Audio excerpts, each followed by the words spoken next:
સત્યનું નામ પડે એટલે શું કહ્યું? સત્યવાદી રાજા હરિશ્ચંદ્ર. કેમ? એણે સત્યની સાથે રહીને પણ દેવતાઓને હરાવ્યા છે, દેવતાઓને માત આપી છે. તમે સત્યથી પરમાત્મા પ્રાપ્ત થનારા છો. આ જગતમાં પ્રભુને પ્રાપ્ત કરવાનું શ્રેષ્ઠ સાધન હોય તો સત્ય છે. એટલે તો ભાગવતનો પ્રારંભ પણ થયો સત્યમ પરમ ધીમહિ. हे सत्य स्वरूप, हम आपको प्रणाम करते हैं, हम आपके चरणारविंद में साष्टांग प्रणाम करते हैं. भगवान की प्राप्ति का पहला साधन है सत्य की.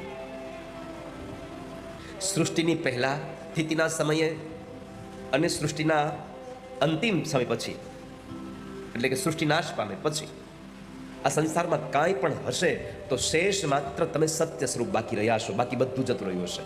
આનો અર્થ થયો, જ્યારે આ ધરતી નહોતી ત્યારે પણ તમે હતા, ધરતી છે ત્યારે પણ તમે છો, અને ધરતી નહીં હોય ત્યારે તમે તો રહેવાના છો, તમે નથી જવાના ક્યાંય. કેમ કે સત્ય ક્યારેય ખંડિત થતું જ નથી.